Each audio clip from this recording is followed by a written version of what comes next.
So, hello everybody. I hope you guys are doing absolutely amazing. And I really do hope that, at least making these videos, I encourage, even if just one person, which I know I have. I've had the pleasure of meeting quite a few of you guys.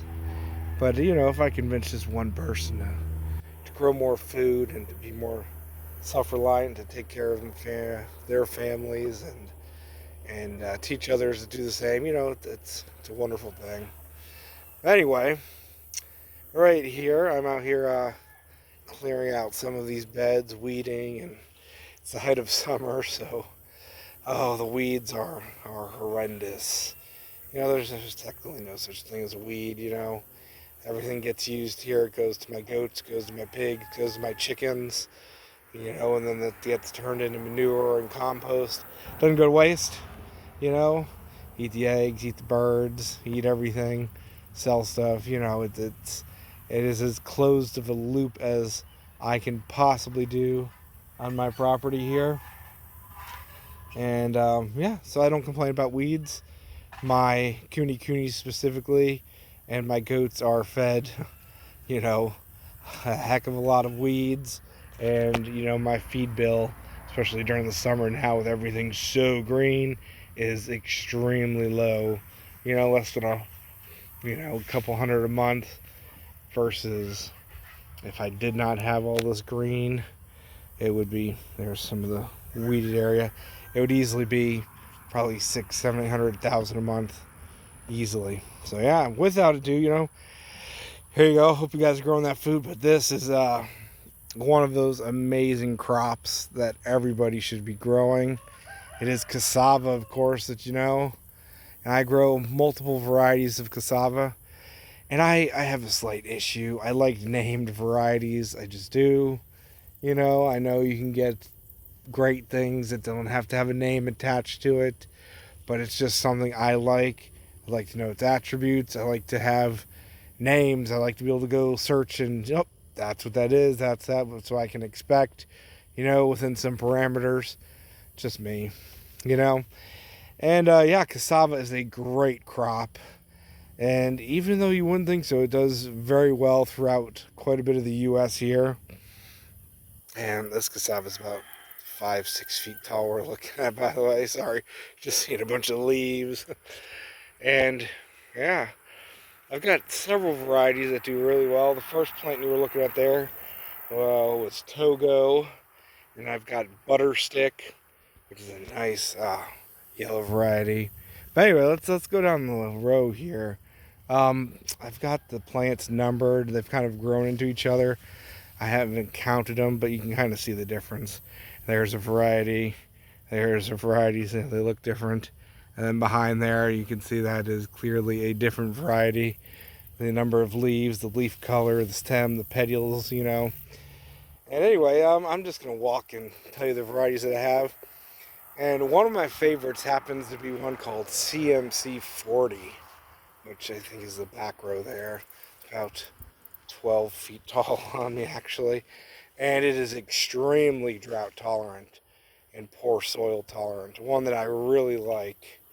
And even though it's extremely drought and poor soil tolerant, it produces very fast and has very high yields, at least for me. So, I always give you that disclaimer, this is my experience with plants, and, you always got to grow them yourself and see how they do. But CMC40, drought tolerant, heat tolerant, poor soil tolerant, early to produce, which is important, because even here in my spot in Florida, I normally don't get cassava growing until April, May.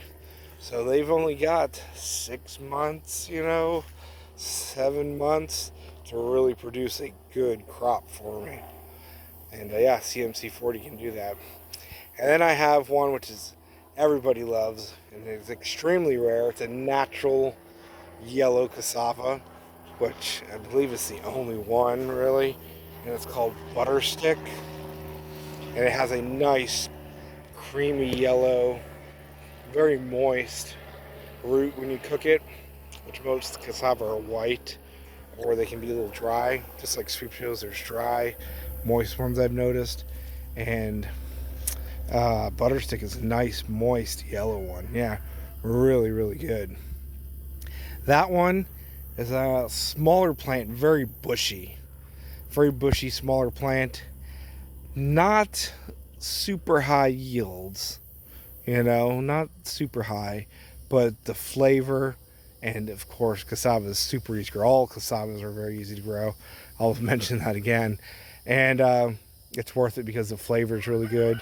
It's one that you want to actually use as a potato starch substitute, instead of, if you want to make your own cassava starch or flour to process.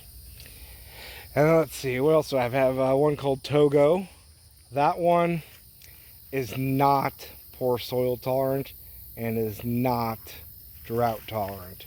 Togo is a very heavy producing, very, very early cassava, heavy yielding, very early, but it needs the moisture and it needs a decent, not, like super rich, but you're, better than just bare dry desert, needs a better growing condition to produce that, and it needs the moisture. But if you give it that, Togo really, really produces well. And let's see, I have one called Puerto Rican 1. Again, that's a large green variety. They're not super large. I have ones that get much more vigorous in growth. But Puerto Rican 1, super productive, and not as early as CMC 40 or Togo, but very productive, and I'd say medium. It managed to produce quite a bit for me. I really like to process that one into making my own flour and starch, which is super easy. You just take the roots, peel them, stick them in a blender, and let the water settle out, strain the water out, pour the water off, you got starch, and then you use what's left, you dry it in dehydrator, cool temperature, and you've got cassava flour. That one's really, really high in starch. If you want to make your own cassava starch, which is great for thickening stuff and making, like Brazilian cheese bread and stuff. Oh, delicious. So what have I mentioned? CMC 40, Togo, Puerto Rican 1, Butterstick. Who else do I have? I also have a Cuban red, which is a beast of a cassava. And that thing will put on so much growth. It has, nice, and it's green, mostly green plant. Even the new growth is green, but it's got reddish petioles on it. And big, long, thick roots. It's like an arm literally underground. Super productive, super vigorous, and I mean just a beast when it comes to growing. That one I really like for fodder. I have Cuban red and Cuban green, which I think they're just sports of each other. One's got a completely green plant, one's a red petiole plant, and but the red is just super vigorous, super productive. Does great in poor soil and can really take the rain. Even if it floods a little bit. Some cassava can't take a lot of, flooding or wet soil. That one can. And what else do I have? I also have T.Fo Red, which is a very large, rounded root variety, one that I selected out from seed in my seed-saving, growing, adventures of cassava. And that one does very, very well for me. And it gets a football-sized root. Only grows like one or two of them, maybe three, but it gets a very large root on them. I'm not entirely sure what you're looking at, by the way, because a lot of this cassava is super tall, and it's like literally a jungle where I am here. The cassava is over my head, and I'm trying to clean out some of these morning glory vines that were growing on them right here. The pigs, the coonies especially, love eating this. But I'm trying to get it out before it smothers my poor cassava. It's the only thing more vigorous than the cassava, huh? But oh, what's that on my screen? Can you see that? I don't know if you can see that. I think it was a white speck from the the morning glory there. Sorry. And anyway, yeah, it's just a jungle back here with this cassava growing, but it's all food, all edible, all deliciousness. You know, you can't beat that. And yeah, those are some of the cassava varieties that I grow. And let's go through the list again. CMC 40, Togo, Butterstick, Puerto Rican 1, Cuban red, Cuban green, and T.flfarms red. And I've also got my very secret project. I know I've hid that for so long, and some of you have actually seen it. I don't know if you'll leave a comment below. The people have actually been out to my property. One of you, very lucky few people, got to see my purple rooted cassava. And yeah, if you want to comment, you're welcome to. And yeah, still working on trying to get the root completely purple. I don't want to put any growing material out there with just, you know, a few purple spots in the root. I really want to get seed and keep selecting it and get a fully purple rooted cassava, which is proven really hard because it likes to just kind of be purpley spotted, you know. But anyway, you know who you are who saw that. And yeah, I believe that would be one of the only purple cassavas in the entire planet. I might be mistaken, I don't know. But yeah. So anyway, guys, that's a cassava for you. I'm just out here. Thought I'd make a quick video, a little explanation of some of the varieties that I grow. I also have tons of seedlings. You know, like I said, I save seeds from the cassava. Yeah, I have a long enough growing season here that my cassavas go to seed very easily, and especially the mature plants. If I have a plant that I really want to save seed off of, I'll tent it so it'll fruit, you know, seed the next year. And yeah, so I'm not going to talk about literally the hundreds of seedlings. I've got a row of seedlings just, you know, that I plant out and let them grow and see how they do. A lot of them get called off, you know, either they don't do well or they get diseases or they're stunted or whatever. But the ones that do well the first year, cuttings get saved, they get planted out the next year. And from seed, you can't really tell how the roots are going to turn out. You have to get cuttings, plant those cuttings out, and then the second growing year, or even the third sometimes, once they actually mature, is when they'll get mature storage roots on them. Yeah, so you can't tell the first year from seed. You sprout the seed in the winter, plant it out that year, you get cuttings off of it, plant those cuttings out, and some of them, you know, they're still just in that, you know, the immature stage. They won't really produce roots. Some do, some don't, just depends. So some of them you have to take into a third year of cuttings and from there. But yeah, but anyway, guys, just a quick video of a giant.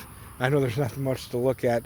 I'm literally, you want to look up farther, that right there is 13, it's, gosh, oh, I don't know, 10 foot, 10, 12, 13 foot cassava, guys. You're up in the air. So see you later. Love you guys. Grow food. I will list the cassava in the description below if you've made it this far. And if you're interested in cuttings, I can, yeah, sell you some cuttings right now. You know, and you'll want to plant those out and save your own cuttings every year, every winter. You can just stick them in pots and bring them in, and then next year plant them out, and you will have cassava for yourself forever. Some of these varieties are extremely rare, and yeah, here's a chance to get some. So love you guys, grow food, and cassava is a super easy, super delicious crop with multiple uses. You can boil the roots like potatoes. You can eat the leaves as greens. The leaves make great animal fodder for goats, pigs, rabbits, even the chickens will eat them. You know, if they get too big, just hack them back and feed them to your animals, or just plant more of it, or, you know, put them right underneath and make your own compost, guys, right? Can't go wrong with cassava. The roots are super easy to process if you wanted to, you know, either eat them fresh, or you can dehydrate them, or you can blend them up and separate it into starch, make your own flour, and it's all super easy to do. So, you know, those are the crops you need. Super productive, super easy, and a multitude of uses. You know, you can turn that starch and flour into breads and thickened soups and stews and make pastas out of it and drinks out of it and desserts out of it. You know, can't beat that. So there you go, tongue-tied. All right, there you go, guys. See you later. Love you, love you. Like and subscribe wherever you happen to be catching this, and grow some cassava, and get lost in the jungle, right? See you later.